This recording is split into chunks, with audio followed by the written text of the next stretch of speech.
ukimai. Sunnah, gambarannya bernaskan. Dulu aku menganggap kata-kata itu hanya sebagai angin lalu saja.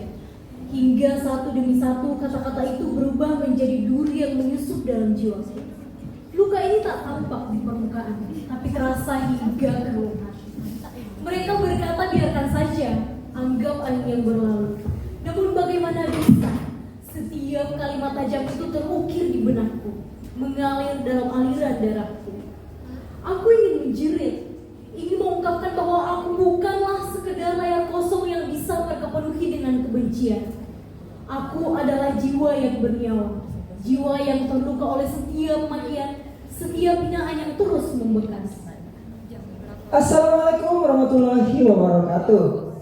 Shalom, Om Swastiastu, Namo Buddhaya, salam sejahtera untuk kita semua. Yang kami hormati Bapak Ibu Dewan Juri serta teman-teman peserta PIMNAS yang ada di ruangan ini. Perkenalkan, kami dari Universitas Negeri Makassar Menginspirasi masa depan melalui riset dan inovasi. Dengan saya Hendrik Paskaliano diwarnai bersama rekan saya Muhammad Hilmi Asidiki Yusuf, Muhammad Rifki, Dewan Ilasi Nasional, dan Kevin Sarmalo yang akan membawakan presentasi pada hari ini didampingi oleh Bapak Dr. Samsuri Rijal, SPDM HUM, sebagai dosen pendamping dengan judul riset Pelanggaran Undang-Undang ITE dari Perspektif Linguistik, Perilaku Agresivitas Verbal Remaja di Media Sosial, dan Faktor yang Memengaruhi.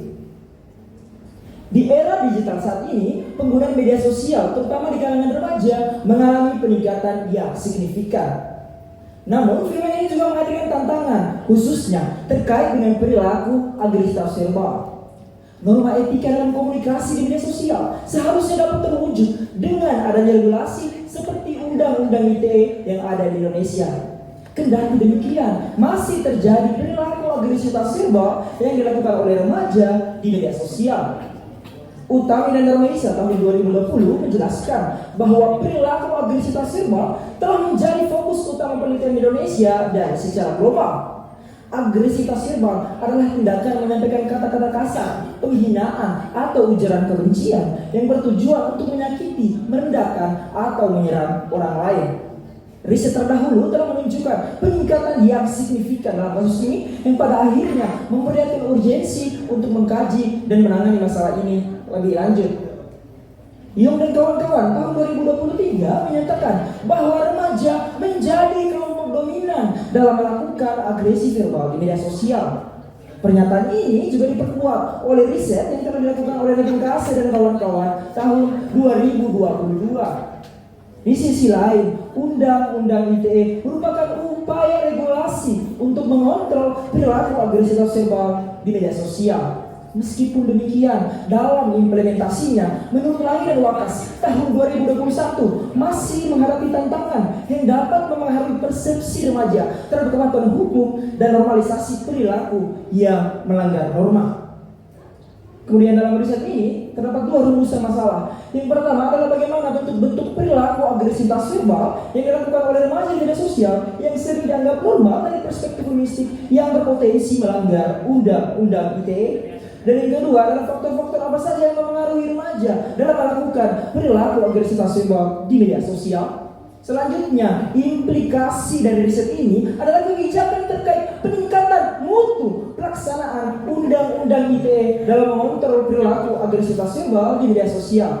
Implikasi lainnya adalah kebijakan pendidikan nasional yang mencakup integrasi etika digital dalam kurikulum sekolah yang bertujuan untuk mengurangi perilaku agresivitas verbal di media sosial. Bapak Ibu Dewan Juri yang kami hormati, riset-riset sebelumnya hanya fokus mengkaji faktor-faktor yang mempengaruhi remaja dalam melakukan perilaku agresivitas verbal di media sosial serta jenis-jenis agresivitas verbal yang dilakukan oleh remaja. Kebaruan dari riset ini adalah untuk mengungkap bagaimana remaja menormalisasikan perilaku agresivitas verbal di media sosial sebagai dampak dari implementasi Undang-Undang ITE yang dianggap kurang efektif. Jenis riset ini adalah mixed method yang menggabungkan metode kualitatif dan kuantitatif dengan pendekatan analisis wacana, survei, dan studi kasus.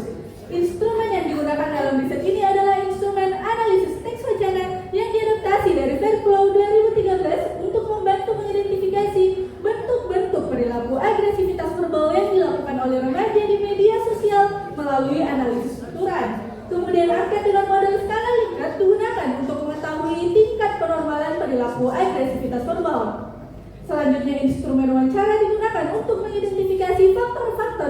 mempengaruhi remaja dalam melakukan perilaku agresivitas verbal di media sosial. Teknik pengumpulan data dalam riset ini ada 3. Yang pertama adalah dokumentasi dengan data 124 tuturan remaja yang tergolong perilaku agresivitas verbal. Yang kedua adalah angkat dengan data 300 responden. Dan yang terakhir teknik wawancara dengan 10 remaja sebagai responden. Berdasarkan hasil riset kami memperoleh 3 data. Yang pertama terkait bentuk-bentuk perilaku agresivitas verbal dan fitur bahasa perilaku agresivitas verbal yang dilakukan oleh remaja di media sosial. Yang kedua adalah penormalan perilaku agresivitas verbal yang dilakukan oleh remaja di media sosial. Dan yang ketiga adalah faktor-faktor yang mempengaruhi remaja dalam melakukan perilaku agresivitas verbal di media sosial. Adapun bentuk-bentuk perilaku agresivitas verbal tersebut meliputi insult, karakter attack, profanity, competence attack, teasing, malediction, dan ridicule. Tabel pada slide menunjukkan bahwa bentuk perilaku agresivitas verbal yang paling dominan dilakukan oleh remaja di media sosial adalah insult, yang diikuti oleh karakter attack, profanity, dan lain sebagainya. Insult merupakan bentuk perilaku agresivitas verbal yang melibatkan tindakan menghina yang mencakup aspek-aspek seperti fisik, latar belakang suku, ras, dan agama. Selanjutnya terkait fitur bahasa, riset ini menemukan bahwa terdapat berbagai fitur bahasa yang digunakan oleh remaja dalam melakukan perilaku agresivitas verbal, yaitu penggunaan kata-kata kasar seperti jelek, Dia sangat jelek sekali, aku tidak menyukainya. munafik, Mantap,